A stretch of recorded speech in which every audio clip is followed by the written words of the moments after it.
Good evening, dear friends. This is the 77th video of the Divine Order and the Universe Reading and Commentary series. Welcome, dear Sister Oya. Greetings, dear friends. As we discussed last week, negative is active as much as positive is. And yesterday, because of a terror attack in Istanbul, many human beings died and injured. We wish them a smooth transition to the spatium. Yes. Last week we had started to read passages on the changes we will encounter while our planet gets nearer and nearer to the closing of this current world cycle. Some of our dear friends wrote us, asking why we didn't elaborate on those last passages. The reason is, on the passages we will read today, the topic of how this world cycle will end continues with more details. So this, and maybe next week, you will learn more about these signs and changes on our planet. Yes, as if our planet is a boiling cauldron, and the organizers in the divine system put more wood to the fire that is already raging under the cauldron. This was a very saddening event. If our dear friends remember, on the earlier passages, we had read in this book about the mankind who yet lived in the reality of fear. After learning so many precious things by reading this book, we have to ask to ourselves, do we choose to live on in the reality of fear and feelings? This is a sad event, of course, but on the other hand, we have the awareness of the lessons and knowledge each event brings. And this awareness should lead us toward widening our comprehension about this event. And we will live many more sad and troubling events, because as you know, such intense events lead human beings to multifaceted experiences. We will read this evening about what and how such events are waiting us on the horizon. Yes, last week we had read that, within 40 to 50 years, gradually but surely there will be changes in the usual cycles of natural events. So, we will continue reading, and as we read the following passages, our dear friends may feel gloomier than they already feel this evening. Yes, let's start. Approximately 50 years later, these events will begin to make themselves felt much more strongly, and to acquire characteristics which are very disturbing, scary, suffering, and arduous for mankind. More correctly, for those who have not properly prepared themselves. Nevertheless, because these events would still not be sufficiently intensified to impose their true significance on mankind, the majority of mankind will be far from understanding the true meanings of these events, and be simply clueless about what will befall them. For example, some bizarre changes in climates will initially begin gradually, cold places will gradually get warmer, and some regions will be scorching hot unusually. As the result of such states, freakish winds will create terrifying hurricanes, and because of these, great damage will ensue. Earthquakes will occur more often and intensify. Ground fissures and eruptions will increase. And as the years go by, these states will make themselves felt more explicitly. Some cities will be obliterated by major tremors, and in their places, vast indentations or lakes will appear. In some places, widespread and continuous droughts will begin. Mankind and animals will die in great numbers. Wooded, green, and fertile areas will turn into wastelands and will even become dry deserts, and will turn into inhabitable areas for mankind who had been inhabiting those places for ages. And they will flee in order to look for more fertile places, and will begin to migrate. Consequently, from place to place, mass migrations will begin, and this will create major strife among human communities. The swelling of the seas will increase, and world matter will not fail even a moment to tell the mankind in a proper language that they should not expect more, even expect nothing any more from it by displaying its terrible countenance to mankind. In short, the world will gradually become barren, disagreeable for mankind, and will lose its suitable characteristics for life. And after all, as we have previously explained, the cancer cases which will increase entirely towards the end of times are one of the significant evidences which will explicitly show mankind that world matter does not respond to needs anymore. Shortly, starting from the 50th year, besides the consequences put into effect by the droughts, some compelling natural events including wide-scale migrations from place to place will cause major unrest in the world, and the gradually souring countenance and harshening conditions of nature towards mankind will swiftly increase the degree of this unrest. Yes, as we tried to express from the start of this reading and commentary series, this book is given to humankind for preparing us to a very important period of time. Although these spiritual communiqués were received by a young medium in the sessions conducted by Mr. Ruhselman between 1958 and 1959, and compiled by Mr. Ruhselman into this final version, it had to be kept in the vaults of the notaries, almost 54 years, until it is disclosed to public in a printed book form, in 2013.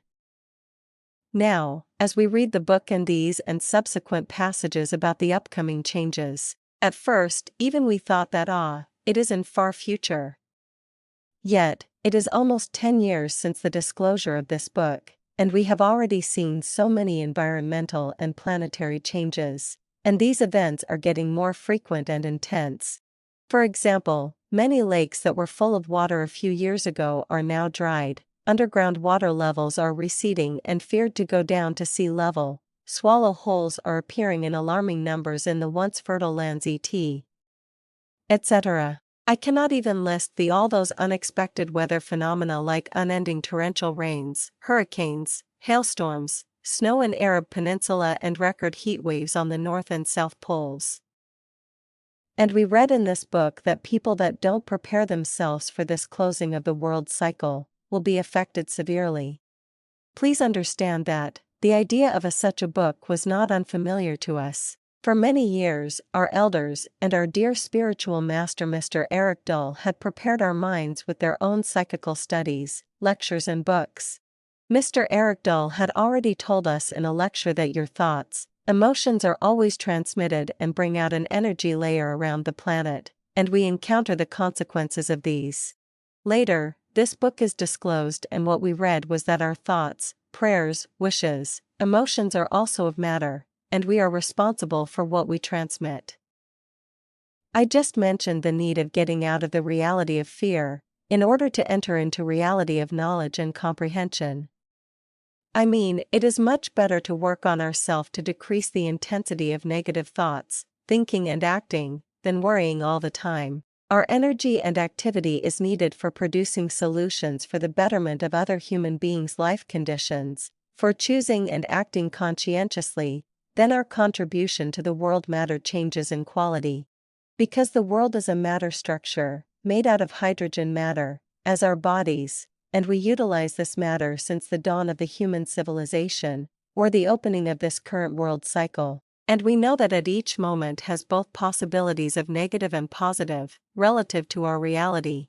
Still, if we can be present at the moment, during any kind of event, without losing our balance, then we transmit and receive much subtler influences. And this is a precious contribution to health and well-being of our own body, our physical environment and also to the energy we add to the magnetic field of the planet.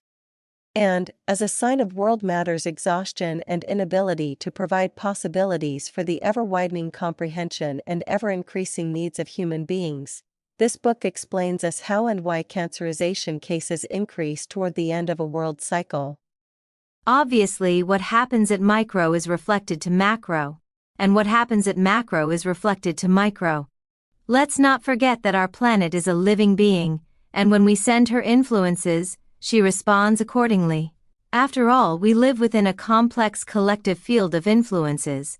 Our existence is through exchange of influences.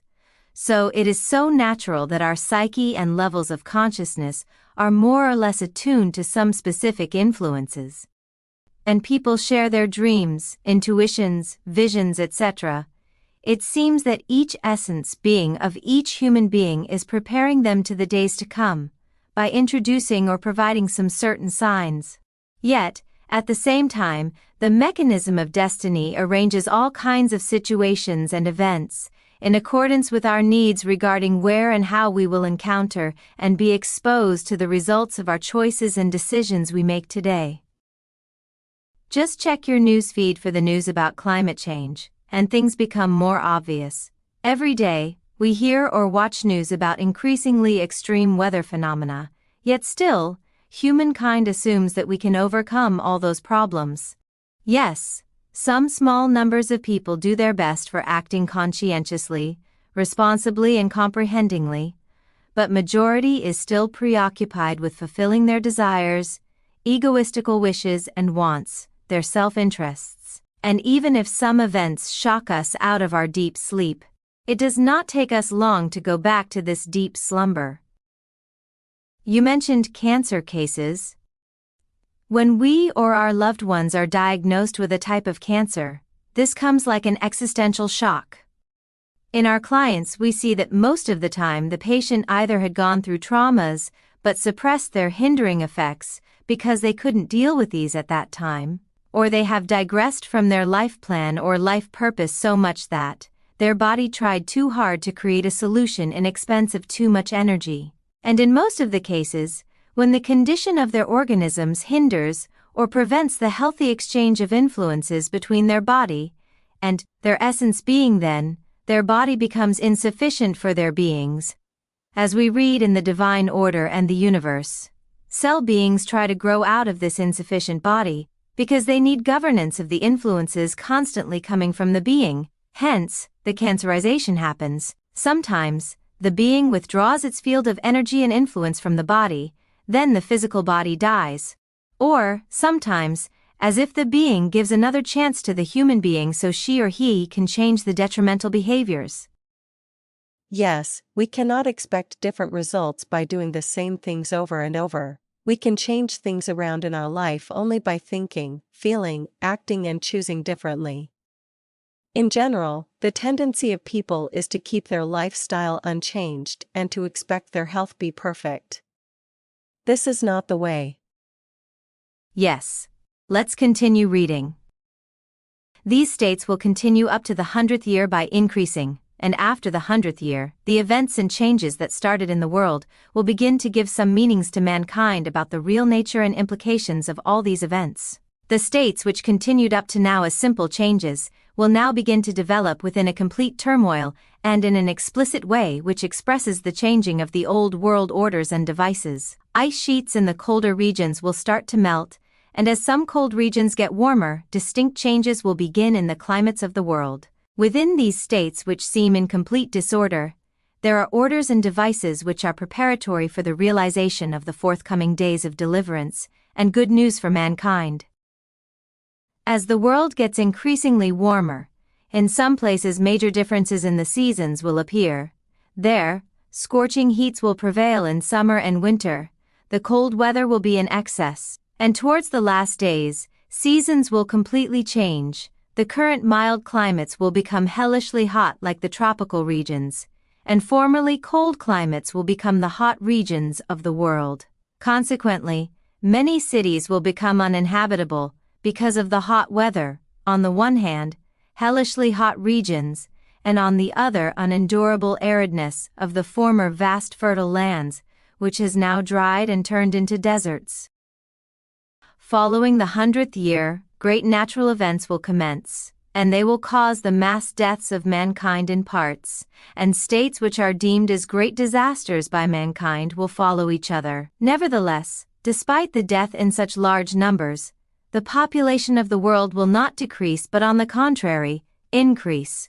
For example, the world population which has reached 2.5 billion today will increase up to 6 or 7 billion by then. The main reason for this increase is the coming back of all the beings to the world who have left the world until now and accumulated in the spatium. All beings of the spatium will come back to the world in order to live in this last world cycle and benefit from the great possibilities and knowledge of that period which are preparatory for future lives. And this will cause the occurrence of births at large scales from place to place. Actually, the rush of the ones in the spatium towards the world and the increase of the world population have already begun. Here we state that mankind of those times in the last days of the MU world we have previously mentioned were prepared in the same ways. These portents we have mentioned had displayed themselves there as well and taught many things to mankind. Now, the same devices are starting to be repeated for mankind as well. The ones who compare the parallelism of the knowledge we have previously given about the events before the closing of the MU world, with the events about the closing of this last cycle of the world, see that there have been almost no alterations between them. Well, when we look at the current situation on our planet, it looks like we are already reached the 100th year where those events will eventually strike the attention of the humankind. Then, this means that we have little time left. All of these events stated here happened and are happening right now in varying degrees. In the last 3 or 4 decades we hear and talk about the climate change, we notice the drastic and unexpected changes in the weather patterns, we hear news about the melting of the glaciers and polar ice caps, about plastics pollution of vast land and sea zones, about deforestation, extreme usage of pesticides, herbicides, overfishing. And even though we cannot easily make the connections between those events, civil wars, waves of migrants from one country border to another, refugee camps in increasingly larger zones. In short, these changes affect each and every one of us in varying degrees, but I think the most obvious portent is the migrations of people in big waves. The demographics of our cities changed in a few months' time, and we had first-hand experience of how unprepared we are to deal with not only the economical but also cultural side effects of such mass migrations. And, as we read the number of the world population in the year this book is compiled, in 1959, it was only 2.5 billion. In 2013, when this book is disclosed, it was 7 billion. And now, it is about 8 billion. And the divine order and the universe explains this constant increase in births as the large number of beings that cannot wait to experience this period of time, as this planet is getting near to the end of its world cycle. Because this is a period of time offering beings myriad possibilities for finishing many unfinished businesses, many lessons left from earlier incarnations, and consequently, reaching up for other realities. And this situation adds another layer to our already multi-layered world problems, and now the food production is more like the fast food industry, more in quantity but less in quality. So, we are making things worser with each attempt to find an immediate solution to our global problems. It seems, as the family of humankind, we will have to take more tests and trials in the near future. That's the human condition. As we read in this book, there are 2 opposite sides of our intrinsic duality unit, the mechanism of conscience, and it is developmental mechanism. This book gave us a practical metaphor for this mechanism, a bar magnet. We make our choices and decisions either by its negative pole or positive pole, and to which pole we add more values, the neutral point or line of this bar magnet shifts towards that side. Positive side of it represents our intuition of duty, negative side of it represents our sensuality, our earthly cravings, our selfish self-interests. So, please you tell me, to which side we are adding more values? As the whole family of humankind, we are pretending to be conscientious, but we easily justify our selfish and sensual choices and decisions with this or that reason.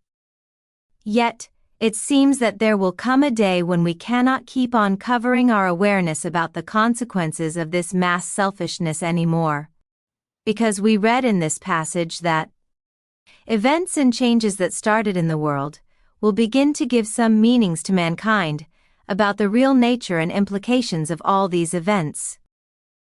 Let's say a person or company wants to make lots of profit for this and that justification, and they don't want to invest money and energy for taking necessary environmental precautions, or ensuring workplace safety, etc., and one day a freak weather phenomenon like a mega hurricane or earthquake destroys the whole factory. Or such a person or company earns tons of money by breaking every legal and ethical rule regarding their sector, then their children or loved ones get cancer, and they are forced to spend every penny of their gains for their treatment, etc. You may think many other examples. When we hear the news of microplastics are found in the guts of fish, and moreover, in the placenta of women that give birth, we shouldn't be looking for the culprits in the faraway places, for putting the blame on some powers that be. Because in this current point of our spiritual development, in our current level of consciousness, we must know that if there is something is wrong, amiss or awry, all of us are responsible because we are interconnected. Quantum physicist Nassim Harameyn's theory of connected universe suggests the idea that everything is connected through a geometric structure of space-time. If in our universe, everything is connected, then a terrorist attack in the center of my city or in another part of the world is connected with me as well. I mean, if there is a war among nations or countries, I can observe small-scale wars going on in my neighborhood, among residents, let's say over cats some neighbors feed on the sidewalk. Really, what kind of terror acts and attacks happen inside me? Even in the physical body, organism can declare war against itself. What we call autoimmune diseases happen when our immune system attacks our body instead of defending it. Why? How we can become an enemy, even to our own immune system. When we change our eating habits, our diet, when we adopt an exercise plan, even we stop eating sugar, our immune system begins to find a balance. As you see, we are misaligned with many factors: our own being, our own body, our individual life plan, our communal life plan, our planet. Consequently, we accumulate too many lessons that must be learnt inside our emotional and mental baggage. And those lessons have to be learnt before this world cycle ends. This is the main reason of the chaotic appearances we observe in our world. When I said baggage, I remembered the book of Albert Pochard, titled The Other World, its infinite possibilities, its spheres of beauty and joy. After his death, Albert Pochard makes a contact with his sister, who is an automatic writing medium, and describes the images he sees in the afterlife to her. Pochard says that he met a woman that he knew from his last life. There is a door before this woman, and on the door, there is a sign, Door to Heaven. And this woman carries 2 large suitcases, and because she wants to carry these along, she can't manage to enter in no matter how much she tries. Pochard asks the woman about the content of these suitcases, and the woman says that they are full with the good deeds that will make me go to heaven. So, time to time I ask to myself, if I die now and don't wake up tomorrow, what will be left in my suitcase? What will I take along, and what will I leave behind? Once I noticed that I was more concerned about my books, rather than my loved ones. Back then, it was hard for me to lend my books, yet, later I noticed that my attachment to my books can suddenly be cured after a strong earthquake or a fire, so I'd better release my hold on to hem gradually. After all, we read and learnt in the divine order and the universe that what we can take with us, after the death of our physical body, is the accumulated deep impressions of the experiences we had in a lifetime. And even this accumulation will be processed in the spatium period, as our being compares these recent impressions in its field of unconscious, with the already processed accumulation from the past lifetimes, and stored in its subconscious, and the result will be reflected to the essence knowledge of the being. We can do this comparison only after our death, in the isolated state of spatium. Sometimes, I think we human beings are like spoiled children by the abundance provided by their well-to-do parents, and such children assume that this kind of good life never ends, yet when suddenly this situation changes, those children are taken aback. Some of them had to leave this protective bubble and grow up, yet some of them, no matter how old they never stop feeling entitled. Yes, the current situation of the family of humankind is similar. My observations make me think that majority of the humankind does not act with awareness, consciousness, knowledge and comprehension regardless of the increasing intensity of events. We are not there yet. And we read in the divine order and the universe that this awakening will be very gradual. Yes, so gradual that we are like this parable of the frog in the pot on the stove. We are like this frog, the water gets warmer and warmer, as if it will never boil and we will never die. Still, there are people who are aware of these portents and try to do their best to warn others, to inform others because it is time to awake. They notice that the warm water is gradually becoming too hot to remain unaware, and they tell us to jump out of whatever makes us unaware, lethargic, unhealthy, unconscious, unscrupulous. Because, if we can, then, the progress of the events can change. And this book is such a timely gift. Our elders in the spiritual circles waited for its disclosure for more than 50 years, and as the relatively younger students of them were about to give up hoping to see this book's disclosure within our lifetime. Yet, here it is, here we are. We live in the times this knowledge needed to be known. This is precious, because this book is a gift from higher plans given to the humankind. Then it means that by our informed, knowledgeable, conscious and conscientious choices we can change the closing time of this world cycle, but more importantly, we can change the humankind's collective state of merit, of consciousness and comprehension. So, things are truly in our hands. The progress from now on will be determined and destined by the actions, stance and attitude of the entire human family. Let's continue reading to see what will happen during the closing times of this world cycle. We summarily state the final states the climates will take at times very close to the ending of the world. The northern parts of Russia will become extraordinarily cold in winter, -60°C to -70°C, and in summer, it will have temperatures of mild climates 0°C to 25°C. North Greenland, Scandinavia, European North Russia, the Caucasians, Afghanistan, Tibet, China, Japan and Alaska will be quite hot in summer 45°C, and quite cold in winter -50°C in South Greenland, England, and all countries of Central Europe, from the northeast part of France, in England, northern France, Denmark, Belgium, Holland, Germany, Switzerland, Austria, Czechoslovakia, Hungary, the entire Balkans, the northeastern part of Italy, Turkey, northern Greece, Iran, Pakistan, and the northern part of India. There will be summer temperatures of tropical quality 50°C to 70°C, and winter colds below zero, -20°C to -8°C. In the southwestern part of Italy, Sicily, southern parts of Greece, the Mediterranean region, the whole of Africa, Madagascar, Arabian Peninsula, the southern part of India, Malacca, Indonesia, New Guinea, the Philippines Islands, Australia, New Zealand, the southern part of Canada, the whole of the United States of America, California, Mexico, Venezuela, Colombia, and the northern part of Bolivia, there will be continuous hot temperatures in summer and winter. Temperatures in these regions will continuously vary between 40°C and 70°C. This situation belongs to the final stage of the world. Climates will be entering gradually into these states only 50 years later. That is, world climates will not be abruptly passed into final degrees of temperatures which we gave here, but gradually across the years. And the next passage.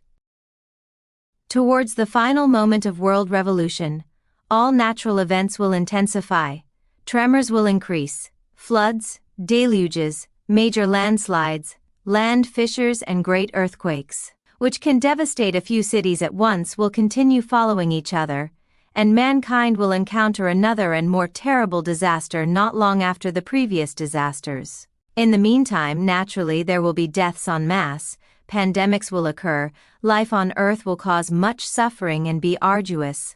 Reasonable, knowledgeable, and well-prepared mankind, when they can see this situation, will understand very well that world matter is not sufficient for world mankind, and the world is making this truth dawn on mankind.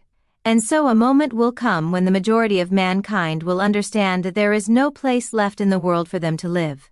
And this will be the most perfect order and device of the world which has been established so mankind may see the truth with complete clarity. And through the power of this order and device, mankind will acquire the strength to open wide the gates with great longing, which separate the two realms we have mentioned above. That is, they will begin to attain the light of their comprehension. The happy ending that awaits us. All these symbols are so precious in evoking hopeful mental and emotional imagery in our minds. To open wide the gates with great longing which separate the two realms, or they will begin to attain the light of their comprehension. I mean, even I express this, I feel within ease and peace, and I really wish to be merited for becoming well prepared until my time comes. But on the other hand, I know from my first-hand experience that there are too many things that we got attached to as we live our lifetimes in those physical bodies. For example, a few days ago, I lost my ring, and you should see me running around the house like a crazy woman, checking every nook and cranny. Later, I thought that we assume that we are not that attached to things, yet suddenly something gets lost or something gets damaged during an earthquake. Then, we can understand how strongly we are actually attached to matter, to material, or even the so-called intangible things. And I think such small first lose then find exercises also prepare us for looking at our inner processes, our resistances about releasing things until the point we become neutral about having and or leaving things. After all, we learn becoming freer by leaving or releasing our attachments. So, we must utilize such moments of loss to observe how we process such experiences inwardly. Is a question from one of our dear friends. Perhaps I will not be living when that time comes. How should I talk to my 2 younger sons about these topics so they can be prepared? Of course, this preparation is not about telling our children about the end of world cycle. Seeing the truth of events is even hard for adults, but if we can work on ourselves properly, we can be better role models and inspirations for our children and youth so they can look up to us. In order to do this, we need to be shedding of our prejudices, harsh judgments about life and others, our justifications and excused for not changing our lifestyles for better, etc. And most importantly, by becoming more conscientious and just, then we can be better examples for them in learning their doors or windows of perception to the truths about life and death, in learning to discern good or bad, and in learning to find out true needs of their own beings. After all, the struggle of the whole world and the humankind is to complete this current state of adolescence. Will we move towards adulthood and taking our own responsibility? We can start by becoming better examples for the younger generations. Of course, due to increasing exposure to social media, nowadays our children learns about many news faster, and if they begin to ask about earthquakes, natural disasters, possible deaths and injuries, then we can talk to them about precautions and preparedness, not only about physical safety, but also about conscientious actions about solidarity, charity, sharing what we have with others in time of need, etc. As a mother and a grandmother, I am aware that the beings of the new generations and the ones that will born in this period of world time make the most suitable life plans, in accordance with the possibilities they will utilize for fulfilling their needs. In other words, they are born as prepared for the end of this world cycle. If we can teach them by our own examples of living conscientiously and consciously, then, I don't think we need to do more for the younger generations. They will add upon our examples their own experiences, tests, and trials for carrying their own body and mind, as well as the body of the planet and the collective mind of their extended family, that is, the humankind. Yes, let's not forget that they are born prepared for the days to come. Sometimes I tell my grandchild, I don't know what kind of experiences you were born for, but I will accompany you as long as I can. Yes, all we can do for them to become companions on their developmental path by telling and explaining things to them as much as consciously, they will walk the rest of the journey by their own. Yes, this planet will go through these process of regenerating itself, and we don't know the time of our own death. Who knows? We can die now or tonight, and there may not be a tomorrow for us. Because of this uncertainty, the death exercises we mentioned becomes important for reviewing our life regularly, and for gaining some bits of self-knowledge and comprehension, and also for detecting and breaking our automatisms and attachments and fears. Then, we can utilize our field of activity in a much better way. And please don't underestimate the influence of your field of activity, of your magnetic field. I am sure most of you know the story of the starfish thrower. A young girl was walking along a beach upon which thousands of starfish had been washed up during a terrible storm, and as she came to each starfish, she would pick it up and throw it back into the ocean. After a while, an adult approached and said, "Little girl, why are you doing this? You can't save all these starfish. You can't begin to make a difference." The girl looked crushed, suddenly deflated. But after a few moments of thinking, she bent down to pick up another starfish and threw it as far as she could into the ocean. Then she said to the adult, "Well, I made a difference for that one." For example, I observe that many people in many places, many countries are doing their best to make a difference, because this is a need they feel deep within. They meditate, they heal, they work on charities, they work on themselves, they pray for the well-being of beings, be them embodied or disembodied, just like each of us do right now. I mean, we do what we need to do in accordance with our level of our comprehension, knowledge, and field of agency. This is the main reason we frequently tell you that this current life of ours is the most precious one. Our main task in this lifetime is to check the contents of our mental and emotional baggage, to empty whatever we don't need anymore, and utilize the time assigned to us in the most productive way. Only by doing this, we can finish this life well. Some of us do this by writing, some of us do this by talking, some of us do this by praying, but always by spending some efforts in the direction of becoming more and more conscientious and active. In that sense, things we need to do is not that complicated. Things are indeed simple, but we make them unnecessarily complicated with our excuses, justifications, and sensuality. Yes, let's sincerely pray that all beings can fulfill their true needs in the most suitable manner, because we are walking this path of development all together, and whoever needs sublimating influences, may them receive it from and through our sincere prayers. Wishing you a good week, dear friends. Yes, good evening everyone. Hoping to see you all next week.